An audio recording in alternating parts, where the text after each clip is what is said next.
Welcome back to week 3, and this week is all about brain training. Brain training is one of the oldest ways that we have overcome challenges.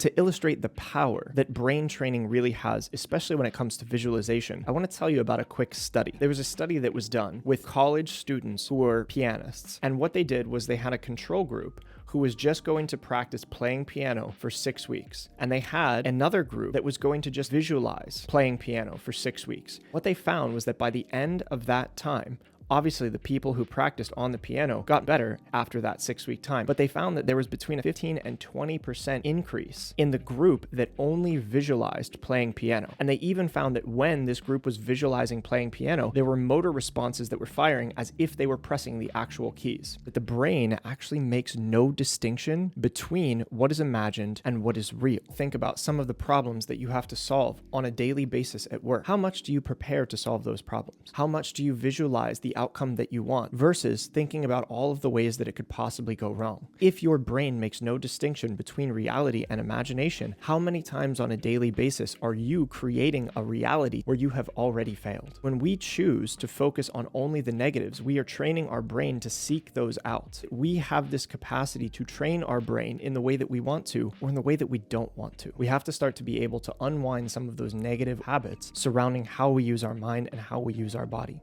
So now, let's talk a little bit about how habits form. So when you look at this document, what you'll see is that down here we have our primitive mind. We have our fight, flight, freeze, and fawn response. When we are born, these are things that are biologically baked into us. So from 0 to 8 years old, we're forming our experiences, we're forming our perception, and we're starting to create what's called known associations. Now, known associations are just the positive and negative experiences that we have that help to form our belief structure around who we are, our identity, everything. Let's say, for instance, that when you were younger, you got praised for being a really hard worker, even though it really stressed you out. Well, then you're going to start to create a known association that struggle is a good thing, because when I struggle, I get praise. And that means that that behavior is going to start to become baked into your belief structure for who you are. Known associations equals safe associations.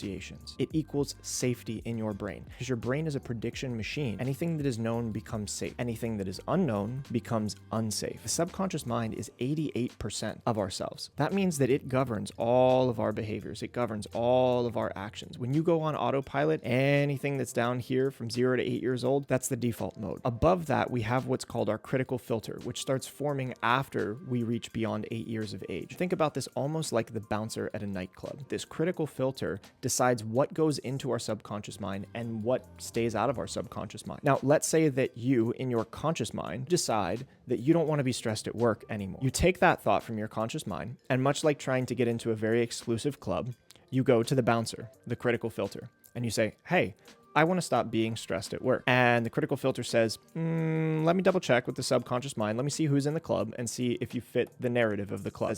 You know what? Actually, there's some belief structures here that say that your identity is really wrapped around your stress, and that you got a lot of positive validation when you struggled because your parents really praised you at the fact that you were such a hard worker. So we're going to take that thought and just bounce it back out because you're not on the list. That means that as hard as you try to be able to form a new habit, you won't be able to. And the reason why you won't be able to is because you're not changing the programming at the subconscious level. It's through brain training, through meditation, we start to get really clear on what those associations actually are. Now that we understand how habits form, let's talk about how brain training helps us to rewire our habits. Hebb's law is the understanding that neurons that fire together wire together. Think about someone in your life who complains a lot. That person is living in a reality where everything is a problem. That person, through complaining, created a training model where when they get new external stimuli, because the neurons are wired to complain and for them to see reality that way, it's easier to do that than to see it in a different way. The cool part about brain training, though, is that we're not just using the conscious mind, we're using the feeling states behind the conscious mind, and we're able to start to unwire the old patterns and rewire new patterns through the habit of firing a new pattern. It literally allows you to reshape the architecture of your brain and change your perception of your reality. Like that. Before we finish this video, we have to talk about something called the RAS. This here is an idea of my brain. I have my medial prefrontal cortex, I have my limbic system, I have my amygdala. The RAS, the reticular activation system, is seated at the bottom of the brain, close towards the brainstem. If you want to change your reality, RAS, RAS, RAS. This is what shapes our reality. We have 2 million bits of information coming in every single second. We can only focus on 126 bits of that 2 million. How do we decide what to focus on and what not to focus on? The RAS. It decides what sensory input actually makes it to the front parts of the brain and what ends up just getting deleted from the narrative. If you are not happy with the life that you are living right now, if you feel burnt out, if you feel stressed, you may actually be creating that programming in your RAS to only see that in your reality. That reality that you want is already yours. You just can't see it yet. It's already in that 2 million bits that you are taking in any single second, but you just have not calibrated your RAS to find the 126 bits. That's the 126 bits that you really want. So in the next video, we're going to go through a guided meditation exercise, and I'm going to teach you exactly how to reprogram your RAS to see in your reality only what it is that you want. So I'll see you in the next video.